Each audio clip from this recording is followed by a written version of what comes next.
Nós vamos refletir lá em Mateus, o Evangelho de Mateus, capítulo 10, versos de 32 a 39. Eu quero que vocês abram suas Bíblias aí, deixa aberta aí nesses versículos. Mateus capítulo 10, versículos 32 a 39. Nós vamos falar do custo do discipulado. Qual é o custo do discipulado? Quem são os discípulos? Como nós agimos como discípulos? Qual é a nossa responsabilidade como discípulos de Jesus Cristo? Então hoje nós vamos ver um pouquinho desse tema, que é tão importante para nós. Nós precisamos refletir na nossa vida em relação ao discipulado. Nós somos chamados por Cristo Jesus para sermos discípulos dele. Discípulo implica que nós devemos ser iguais a Cristo. Cada um de nós tem que parecer com Cristo, tá? Quando Jesus chamava discípulos, ele os instruía cuidadosamente quanto ao custo de segui-lo. Pessoas de coração dúbio não estavam dispostas a comprometer-se com ele, não o seguiam. Desse modo, ele afastava os que relutavam em pagar o preço, como no caso do jovem rico, por exemplo. Ele advertia a todos os que pensavam tornar-se discípulos, a que calculassem o preço disso cuidadosamente. Você sentaria e faria os cálculos. Será que é viável eu seguir Jesus? Será que eu vou ganhar alguma coisa seguindo Jesus? Será que eu vou ficar rico seguindo Jesus? Será que eu vou ficar mais saudável seguindo Jesus? Então, quando Jesus confrontava este discípulo pretendente, ele fazia com que ele parasse e refletisse e disse: não, isso não é para mim. Ou não, eu te seguirei. Imediatamente ele levantava e o seguia. Ou ele: não, eu não quero essas exigências que são maiores do que eu. Assim como o jovem rico fez. Nós lemos na direção Lucas 14, versículo 28 a 30, que diz: pois qual de vós, pretendendo construir uma torre, não se assenta primeiro para calcular a despesa e verificar se tem os meios para construir? Versículo 29: para não suceder que, tendo lançado os alicerces e não podendo acabar, todos os que o virem zombem dele, dizendo: este homem começou a construir e não pode acabar. Irmãos, aqui não é uma lição de economia, mas é uma lição na qual você tem que refletir em quem você tem seguido. Aqui reflete a necessidade de olhar para nós mesmos e ver se nós estamos seguindo Jesus realmente, se nós estamos sendo discípulos realmente, porque senão alguém vai chegar para você e dizer assim: começou e agora não terminou. Ele disse que ia ser um seguidor de Jesus, mas ele não dá um testemunho de ser seguidor de Jesus. É isso que o texto está falando.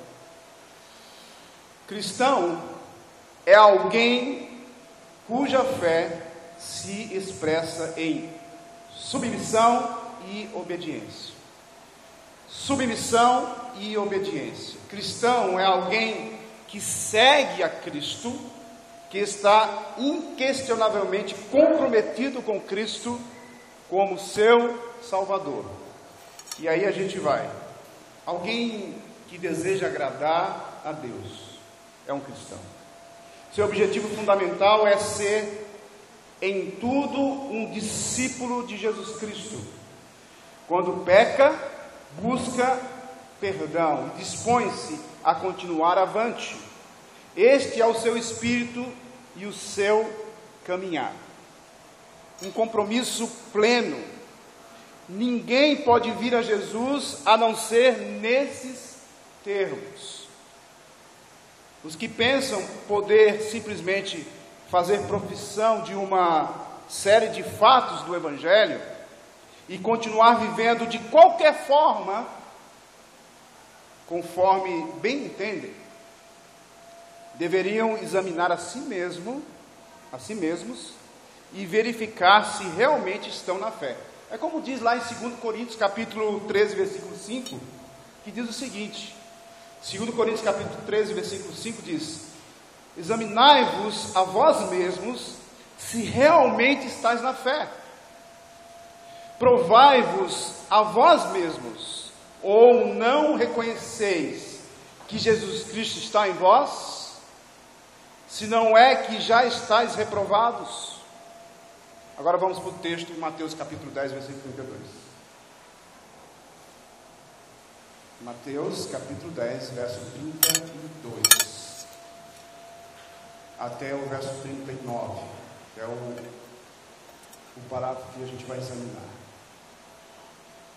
Diz assim a palavra do nosso Deus: portanto, todo aquele que me confessar diante dos homens, também eu o confessarei diante de meu Pai que está nos céus.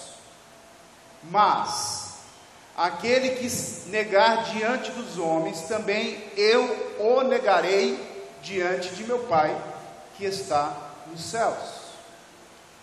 Versículo 34. Não penseis que vim trazer paz à terra. Não vim trazer paz na terra. Não vim trazer paz, mas a espada. Pois vim causar divisão entre o homem e seu pai, entre a filha e a sua mãe, e entre a nora e a sua sogra. Assim, os inimigos do homem serão os da sua própria casa. Quem ama o seu pai ou a sua mãe mais do que a mim, não é digno de mim. Quem ama seu filho ou a sua filha mais do que a mim, não é digno de mim.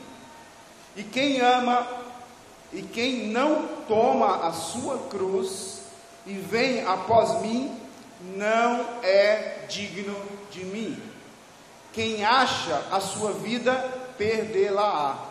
Quem todavia perde a vida por mim, por minha causa, achá-la-á. Mais uma vez, vamos orar. Senhor Deus e Pai, olha teu servo aqui, tão frágil e tão dependente de Ti. Ó Senhor, eu não sou digno de falar acerca da Tua palavra, mas o Senhor, pela Sua misericórdia, eu te peço, me capacite esta noite para que eu possa refletir também na Tua palavra junto com os irmãos, para que a Tua palavra penetre no mais íntimo dos nossos corações, para fazer morada e fazer diferença, e que ela nos impulsione, nos motive a mudar as nossas vidas, de acordo com aquilo que o Senhor tem para nos ensinar esta noite. Ó Senhor, nós somos gratos pela Tua igreja local aqui, preservada, separada, para a honra e glória do Teu nome. Nós somos gratos pela Tua palavra que está sendo ministrada agora, durante todo esse culto, através das músicas, através das orações, das leituras bíblicas e através da Tua pregação. Senhor, fala aos nossos corações, ajuda-nos, dá-nos entendimento que vem do Senhor, que o Teu Santo Espírito não seja adormecido, nem entristecido, mas que se alegre com os Seus servos, agindo em suas vidas. não sendo somente ouvintes da palavra, mas praticantes. Tudo isso nós pedimos e agradecemos em nome do nosso Senhor e Salvador Jesus. Amém. Muito bem, meus queridos. Vamos prestar atenção nessa passagem. Aqui nós vamos ver 3 princípios para reconhecer o custo do discipulado. São muitos, mas a gente só tem tempo de ver 3 hoje. É muito importante a gente refletir um pouco sobre isso. Versículos 32 a 33, o primeiro princípio é confessando a Cristo diante dos homens. Confessando a Cristo diante dos homens. Os versículos 32 e 33 são requisitos da estarrecedora cena do juízo final, apresentada lá em Mateus capítulo 7, versículo 23. Eu vou ler para vocês. Diz assim, Mateus 7, 20 a 23 diz: assim, pois, pelos seus frutos os conhecereis. Nem todo aquele que me diz Senhor, Senhor, entrará no reino dos céus, mas aquele que faz a vontade do meu Pai que está nos céus. Muitos naquele dia hão de dizer: Senhor, Senhor, porventura não temos nós profetizado em teu nome, e em teu nome não expelimos demônios, e em teu nome não fizemos milagres, muitos milagres? Então lhes direi explicitamente: nunca vos conheci, apartai-vos de mim, os que praticai a iniquidade. Então, os versículos 32 e 33 de Mateus 10 é um resquício dessa passagem. Olha, Calvino, ele diz nas suas Institutas, na obra que Calvino fez, logo no comecinho ele diz: diante da incapacidade de conhecer a si mesmo, o homem deveria ser induzido a 2 coisas. Primeiro, a humildade, porque ele é ignorante acerca de si mesmo, e a suspeita de si mesmo. O homem, ele não consegue enxergar o valor que tem as Escrituras. O homem, ele não consegue enxergar verdadeiramente, mesmo nascido de novo, o que são as palavras de Deus. Então, a palavra de Deus nos chama a atenção, para a gente refletir nela e usar em nossas vidas. Versículo 32 e 33, todo aquele que me confessar diante dos homens, também eu o confessarei diante de meu Pai, que está nos céus, mas aquele que me negar diante dos homens, também eu o negarei diante de meu Pai, que está nos céus. Isso significa que confessar a Cristo diante das pessoas é uma condição para alguém se tornar um crente verdadeiro? É uma pergunta. Aí a resposta é não. Mas significa o quê? Significa que é uma característica de todo crente genuíno.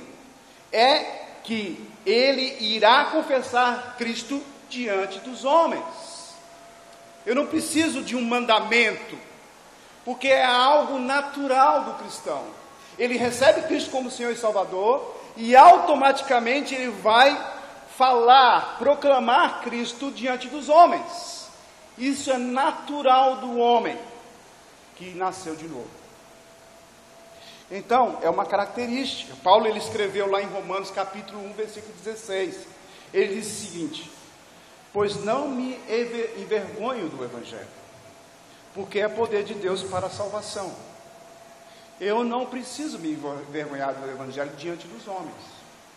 Todas as circunstâncias necessárias, Deus vai me dar para que eu proclame Jesus diante dos homens. A essência do verdadeiro discipulado é um compromisso pessoal de ser como Jesus Cristo. Foi o propósito principal de Deus, que nós sejamos parecidos com Jesus Cristo. Isso significa o quê?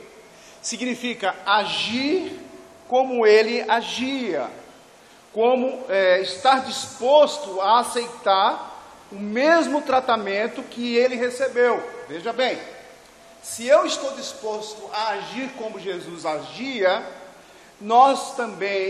eu também receberei em contraposto, quer dizer, uma resposta negativa até, e serei até perseguido como Jesus foi. Então significa encarar um mundo hostil e fazê-lo destemidamente. Fazê-lo destemidamente. Ser destemido, já ouviu essa palavra? Destemido significa o quê? Que você seja corajoso de poder proclamar o Evangelho. O que acontece nos nossos dias? Eu me resguardo, eu fico cada vez mais acanhado, cada vez mais eu me revisto de uma máscara, para que as pessoas não me olhem e digam, olha, aquele é um cristão. Chegará um tempo que você não poderá mais esconder, certo? E você tem que dizer, olha, eu sou crente. Eu sou crente. Significa confessar diante dos outros que Jesus é o Senhor. E confiar que Ele também irá falar a nosso favor junto ao Pai. Então Jesus, ele diz, parece ridículo, se eu perguntar para você, e talvez pareça ridículo você responder isso, eu sei que muitos fazem isso, mas parece ridículo para você, de repente em uma conversa você dizer assim, olha, eu sou de Jesus, olha, eu sou de Jesus. Às vezes a gente espera uma circunstância, às vezes a gente acha que não é o momento, às vezes porque se identificar que você é de Jesus é justamente proclamar diante dos homens, confessar diante dos homens quem é Jesus para você. Confessar significa afirmar, reconhecer, concordar. Trata-se de uma declaração de identificação, uma declaração de fé, de confiança e principalmente de responsabilidade. Fé é um presente de Deus que precisa de boa mordomia. Fé não é qualquer coisa. Você não crê em qualquer coisa. Você não crê num ser espiritual que não existe. Você não crê em uma estátua de pedra. Você não crê em qualquer coisa que é sem valor para você. Você crê em alguém que é real.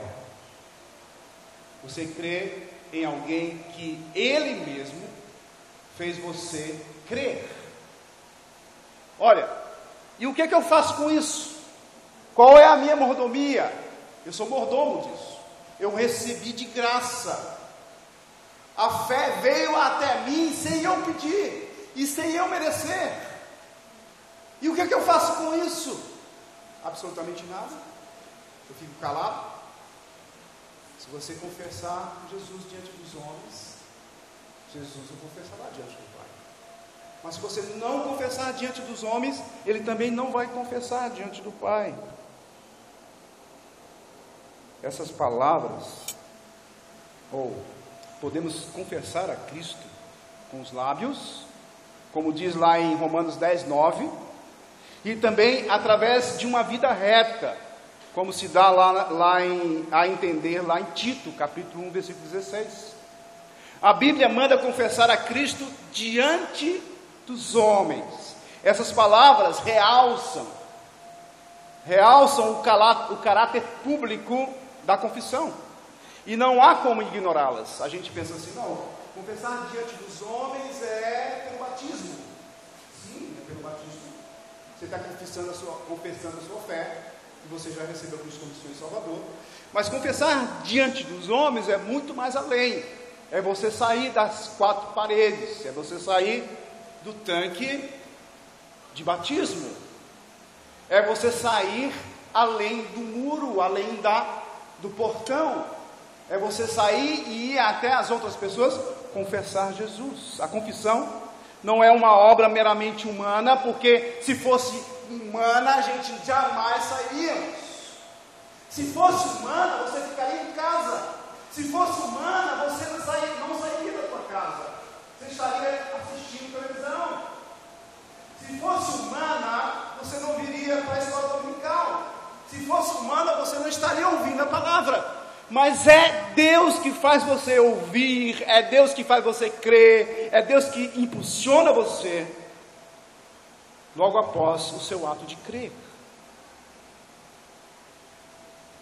E aí isso se torna inseparável dele. É algo natural do cristão. É intrínseco, faz parte, não sai mais, faz parte da sua vida. Nós precisamos refletir mais nisso. Nós precisamos entender que agora nós somos criatura diferente, nós somos outro. Lemos em Romanos capítulo 10, versículo 10, porque com o coração se crê para a justiça e com a boca se confessa a respeito da salvação.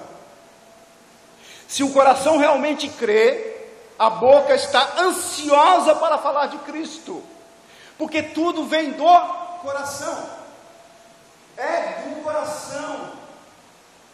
A nossa vida é pautada na reflexão do nosso coração. O coração é enganoso, mas o coração se torna quebrantado quando nós recebemos Cristo como Senhor e Salvador. E aí o nosso coração muda. Todos os problemas nossos vêm do coração. O coração sujo reflete uma vida suja. Um coração voltado para os ídolos reflete uma idolatria. E o nosso coração agora é um coração transformado. Ele era um coração de pedra, agora é um coração de carne. Então, eu repito, é uma característica de fé verdadeira, e não uma condição adicional para que alguém seja salvo. Lá em 1 João capítulo 4, versículo 15, diz o seguinte, 1 João 4,15, diz: aquele que confessar que Jesus é o Filho de Deus, Deus permanece nele e ele em Deus. É intrínseco, faz parte do cristão. Confessar Jesus faz parte do cristão. Qual é a característica verdadeira do cristão? Ele confessa Jesus como Filho de Deus. Assim como o ladrão na cruz, tu és o Filho de Deus. Ainda hoje estarás comigo no paraíso. Isso não significa, irmãos, que um discípulo era sempre testemunha, ou sempre ia testemunhar, certo? Nós temos o exemplo de Timóteo, por exemplo. Paulo, ele era pastor da igreja de Éfeso, e ele deve ter experimentado problemas espirituais. Nós percebemos isso, e Paulo teve que dizer para ele: não te envergonhes, portanto, do testemunho do nosso Senhor, lá em 2 Timóteo capítulo 1, versículo 18. Então, Timóteo foi chamado a atenção, Pedro foi chamado a atenção. Cristo diz que nos confessará diante do Pai, versículo 32, significa que ele dirá: este me pertence. Você sabe o que significa você pertencer a Jesus? Você ser um presente para Jesus? O que significa para você? Você ter um Senhor, você ter um dono, né? Escravo tinha um dono, e você tem um dono. Só que ele não chama mais você de escravo, ele chama você de amigo. E Jesus, e Deus coloca você como irmão dele, ele sendo o irmão mais velho. Já tenho falado isso constantemente, mas é importante a gente sempre lembrar disso. O Senhor aqui está falando especificamente dos falsos discípulos, pessoas que se dizem crentes, mas não são. Existem muitas pessoas, as igrejas estão repletas de tais pessoas, disfarçadas de discípulos, mas que negam o Senhor de maneira muito preocupante. A gente fica pensando, como uma pessoa pode estar dentro da igreja, ouvindo a palavra, e mesmo assim negando a Cristo? Jesus irá negá-las diante do Pai. Mateus 25, 31 e 46 detalha que acontecerá no juízo final. Isto é particularmente a separação das ovelhas e dos cabritos, certo? Ao final da tribulação, quando haverá o julgamento das nações. O Senhor porá as ovelhas, aqueles que o confessaram, à sua direita, e os cabritos, aqueles que o negaram, à sua esquerda, e conduzirá as ovelhas ao reino. São elas, pessoas retas, que o confessaram, pois ele diz: tive fome e me deste de comer, tive sede e me deste de beber, era forasteiro e me hospedastes, era nu e me vestistes, enfermo e me visitastes, preso e foste ver-me. Capítulo 25 de Mateus, versículo 35 e 36. Os outros são enviados para o castigo eterno, versículo 46. Então você viu o primeiro custo, que é confessando Cristo diante dos homens, versículo 32, versículo 33. Agora o segundo princípio é estabelecendo as prioridades, versículo 34 a versículo 37. Presta atenção, irmãos. As perdas e também os ganhos de nossas decisões espirituais hoje são irracionais. Então precisamos refletir, porque joga um papel fundamental para o futuro em nossas vidas. A segunda marca distintiva de um discípulo verdadeiro é que ele ama a Cristo mais até do que ama a sua própria família.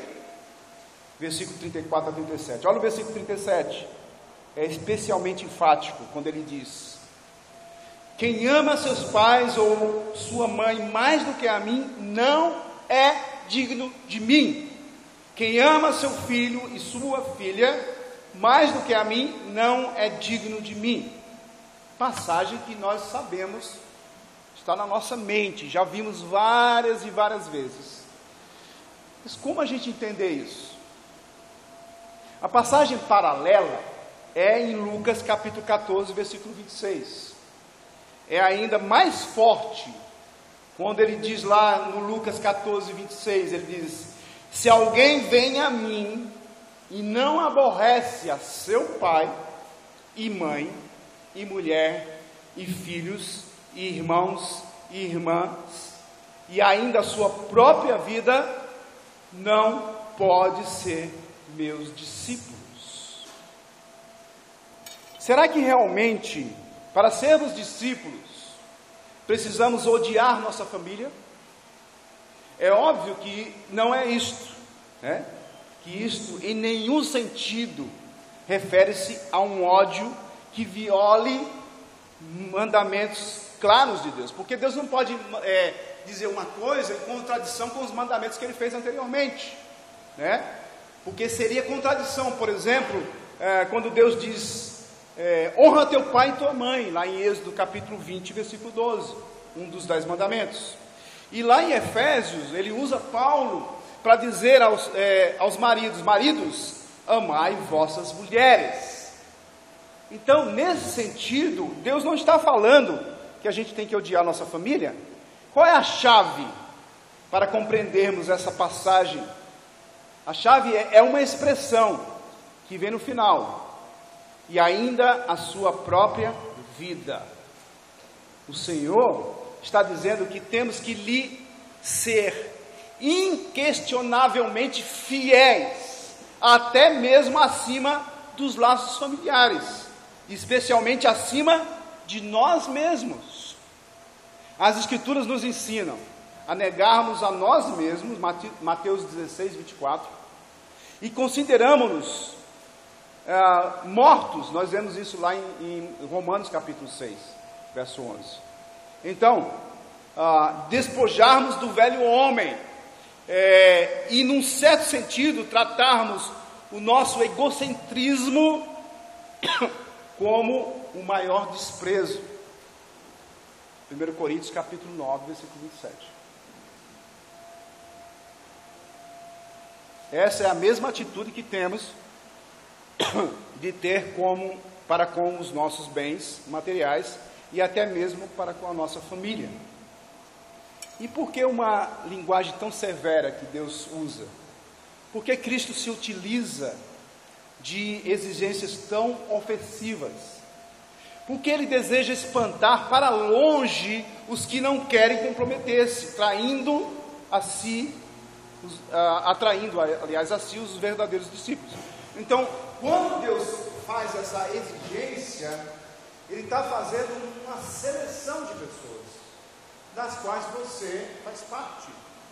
Se você recebeu Cristo como Senhor e Salvador, você tem que se negar a você mesmo para segui-lo, e até a sua família, no sentido de que você tem que colocar Deus em primeiro lugar. O mais importante da sua vida é Deus. Não existe outra pessoa mais importante na sua vida do que Deus. Quando eu vou olhar as circunstâncias e eu vejo que Deus é a minha prioridade, eu tenho que ir para Deus. Quando estou na circunstância familiar e eu vejo minha esposa e meus filhos, eu tenho que dar prioridade à minha esposa ou o seu marido. Então, existe um padrão de valores. Cristo está acima de qualquer coisa. Ele não quer pessoas de coração dúbio, que sejam enganadas, pensando que fazem parte do reino. Então, quando o homem está em cima do muro, será que eu faço isso? Eu faço aquilo? Será que eu vou para a igreja ou eu não vou? Será que eu vou confessar Jesus diante dos homens ou não? Eu sou um homem dúbio. Eu estou indeciso. Eu ainda não estou firme na fé. Será que eu confio em Deus plenamente? E eu vou morrer por causa de Deus? Deus não está chamando você para morrer.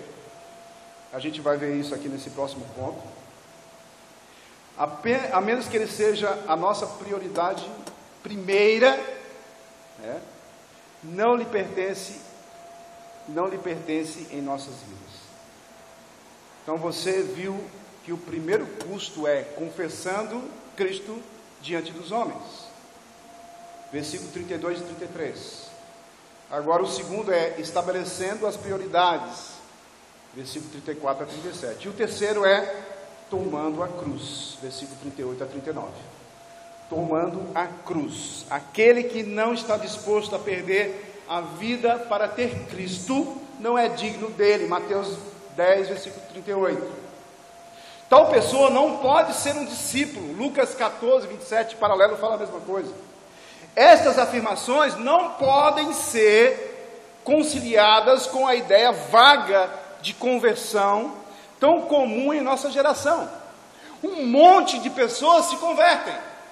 Você vê milhares de pessoas no Brasil que são convertidas a Cristo.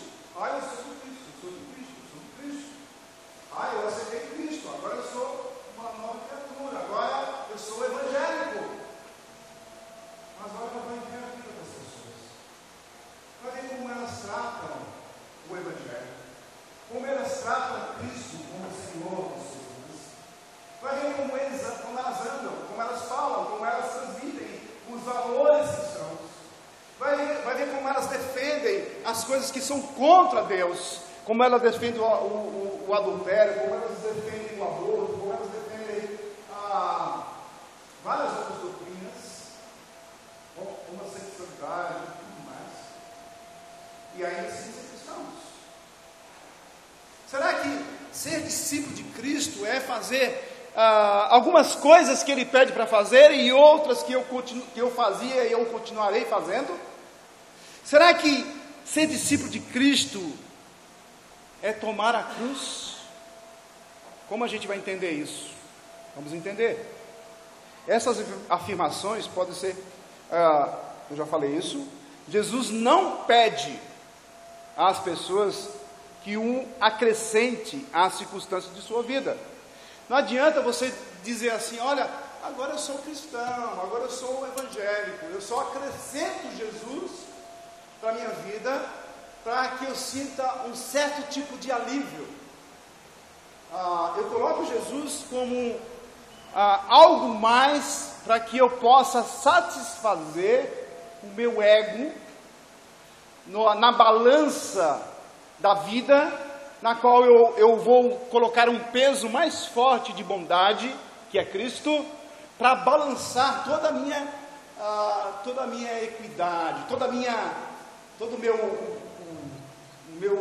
valor, meu mau valor, meu pecado. E aí a gente começa a entender melhor isso.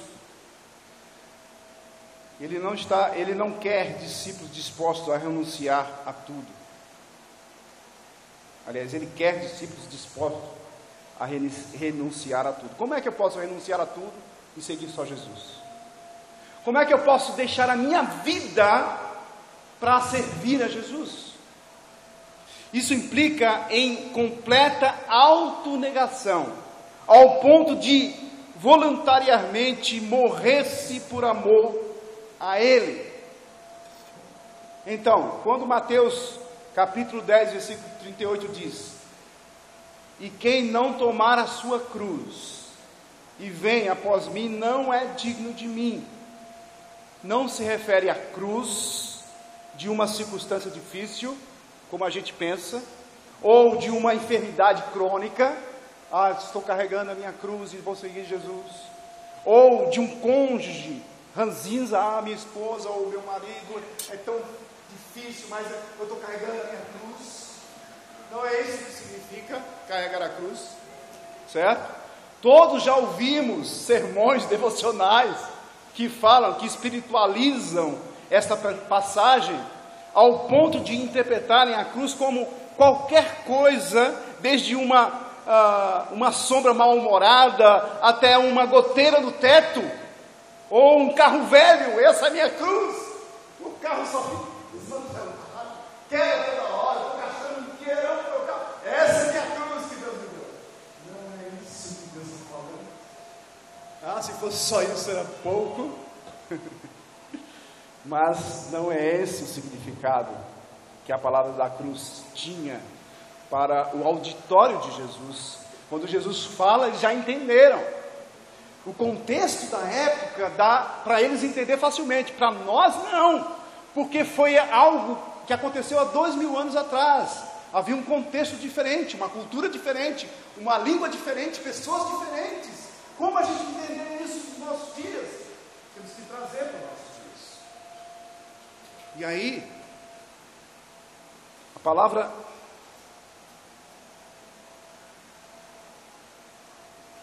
palavra não lhes sugeria a ideia de dificuldades demoradas ou fardos penosos, e nem mesmo evocada o pensamento sobre o Calvário, pois o Senhor ainda não fora crucificado, e eles não compreendiam que ele chegaria a isso. Jamais eles imaginariam, eles tinham na sua mente que Jesus ia ser crucificado, apesar de Jesus ter falado várias vezes que ia ser morto, e no terceiro dia ressuscitaria. Então, quando Jesus lhe disse que tomassem a cruz, pensaram num instrumento cruel de tortura e morte, tá? Então eles pensaram, quando você pensa na cruz, você pensa naquela cruz, cruzinha, ou senão, o que a gente falou, né? Cruz do marido, da esposa, do carro, tal. Mas cruz, uma cruzinha pequenininha que você pendura no pescoço, mas não é isso, é lógico, isso é lógico, mas eles pensaram naquela cruel tortura de morte. Eles pensaram na morte pelo método mais agonizante, jamais conhecido pelo homem, porque vamos entender que a cruz, a morte na cruz foi instituída pelos romanos naquela época de Jesus Cristo, certo? Era algo cruciante, algo repugnante. Então, pensaram nos miseráveis criminosos condenados que pendiam das cruzes à beira da estrada, quando eles andaram e viram as pessoas crucificadas na estrada, porque os romanos faziam questão de crucificá-los nas estradas, para que as pessoas pudessem vê-los também. sem dúvida eles já tinham visto pessoas executadas deste modo. Então, eles compreenderam que Jesus o chamava a morrer por ele. Compreenderam que ele lhes pedia que fizesse o sacrifício máximo, que se rendesse a ele como Senhor em todos os sentidos. Jesus acrescenta um último paradoxal pensamento, um pensamento que é contraditório ao significado do discipulado. Quem acha a sua vida, perdê-la-á. Versículo 39. Quem acha a sua vida parece referir-se à pessoa que garante a sua segurança física e a sua preocupação primeira. Tal pessoa perde a sua alma eterna. Por outro lado, os que estão dispostos a perder a vida por amor a Cristo, receberão a vida eterna. A Bíblia não ensina a salvação por martírio. Ninguém vai se martirizar, como alguns cristãos na Indonésia, que no dia da Páscoa, na semana da Páscoa, eles se martirizam, eles dão chicotadas neles mesmos, cortam as costas, eles pedem para ser pregados, o prego passa aqui, né? Aqui só pega nessa parte aqui, então não atinge o osso, nem veia importante e tal. Então eles pedem para ser pregados, então eles ficam sofrendo, igual Jesus sofreu. Deus não está chamando para você ser mártir, mas Ele chama para você dar a vida, e se possível você será mártir. O Senhor não estava aconselhando os discípulos a procurarem ser mortos por causa dele. Ele estava referindo-se outra vez a um estilo, a um padrão. Disse simplesmente que os crentes verdadeiros não recuam, mesmo diante da morte. Foi o que aconteceu com os primeiros cristãos que eram perseguidos. Em outras palavras, o discípulo verdadeiro procura seguir ao Senhor, ainda que isso lhe custe a vida. Será que estamos dispostos a isso? Nós vivemos num contexto no qual nós não passamos por essa dificuldade. Talvez se você pregar para alguém e a pessoa ficar com raiva de você, ele não vai te matar por causa disso. Talvez uma pessoa contrária, um ateu que tem muita raiva dos cristãos, ele não vai chegar a te matar por causa disso. Mas se nós olharmos para o contexto da época de Cristo, para o contexto das perseguições do Estado Islâmico, a gente tem uma vaga ideia do que é morrer por Cristo. Então, observemos que não se trata de um padrão absoluto, no sentido de que não possam ocorrer fracassos temporários, como o de Pedro, mas Pedro terminou por provar-se um verdadeiro discípulo. Ele chegou um dia em que deu a sua vida voluntariamente por amor a Jesus. Lucas 9:23 registra as palavras semelhantes de Jesus: se alguém quer vir após mim, a si mesmo se negue dia a dia. A vida de um discípulo atrai perseguição. Não se engane por isso. Se você for um cristão verdadeiro, um discípulo de Cristo, você vai falar de Cristo, do Evangelho, e você será perseguido. Portanto, tem de ser uma vida de autonegação diária. A ideia de autonegação diária não se coaduna, não se junta com a suposição contemporânea de crer em Jesus, que é uma decisão de momento. Eu creio em Jesus, então é um momento, é uma moda. Não existe isso. Crer em Jesus é você assinar uma vamos dizer o quê? Agora eu me peguei aqui, peraí. Um compromisso carimbado, autenticado, um compromisso que você não pode deixar de fazer, um compromisso que exige muita responsabilidade. A fé não é um experimento, e sim um compromisso vitalício. Significa tomar a cruz diariamente, dar tudo por amor a Cristo, cada dia, sem reserva, sem incerteza, sem hesitação. Significa nada reter conscientemente, nada esconder propositalmente do seu senhorio, nada manter teimosamente fora do seu controle. Exige um doloso rompimento teimosamente fora do seu controle. Exige um doloroso rompimento dos nossos laços com o mundo. Exige o fechamento das vias de escape. Toda vida que eu tento confessar Jesus, eu arranjo um escape. E Deus exige que você não entre nessas vias de escape. Exige renúncia a qualquer tipo de proteção a que possamos nos apegar em caso de haver problemas.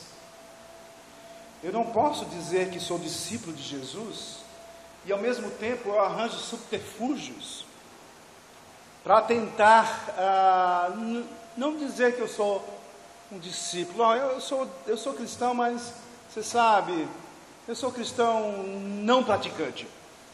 Já existe isso, né? Como os católicos. Você é o quê? Qual é a tua religião? Eu sou católico, mas não sou praticante. E alguém pergunta para você, pode perguntar para você, e de repente você vai responder: e aí, qual é a sua religião? Eu sou evangélico, mas não sou praticante. Não existe um discípulo de Cristo que não seja praticante. Quando Tiago chama a atenção de você ser ouvinte da palavra, mas também praticante, ele está lhe dando a condição de que você já é uma pessoa que intrinsecamente você já é uma pessoa que ouve a palavra, porque você já entendeu que isso é bom para você, porque você já foi atingido pelo poder do Espírito Santo que penetrou no seu mais íntimo do teu ser, e você vai entender que a palavra para você é alimento, que a palavra para você é tesouro, que a palavra para você faz grande diferença, porque quando você a ouve, você a pratica. Então não adianta você ser ouvinte da palavra e não praticante, porque você não é discípulo. O verdadeiro crente sabe que irá avante com Cristo até a morte. Tenho posto a mão no arado, e eu não olho para trás. Você pôs a mão no arado, você não deve olhar para trás. Jesus Cristo, certa vez, em uma passagem mais à frente, ele disse uma coisa interessante. De repente, ele estava falando lá aos discípulos, depois ele diz assim: lembrai-vos da mulher de Ló. Do nada, Jesus levanta e diz: lembrai-vos da mulher de Ló. Por que ele diz isso? Sabe por quê? Porque a gente olha para trás, a gente olha para os nossos bens, a gente olha para as coisas deste mundo, de repente, a gente perde toda a nossa vida. Como a gente pode viver nesse mundo, sendo cristãos, dizendo-se ser discípulo de Cristo e não refletir Cristo? Como eu posso ser cristão e não demonstrar para as pessoas que eu sou de Cristo? Eu estou perdendo a minha identidade, porque o homem busca identidade e ele só encontra identidade nas Escrituras. O homem não tem identidade. O homem só tem identidade quando ele encontra Deus. E se você encontrou Deus, se você encontrou Cristo Jesus, você é um discípulo. Se você é discípulo, você tem que demonstrar que você é discípulo. É assim quando você decide a seguir Jesus Cristo. O discipulado verdadeiro é isto. Se eu sou de Cristo, eu sou discípulo. Se eu sou discípulo, eu sei quais são os custos. Eu tenho que dar a minha vida. eu tenho que renunciar muitas coisas na minha vida para ser discípulo.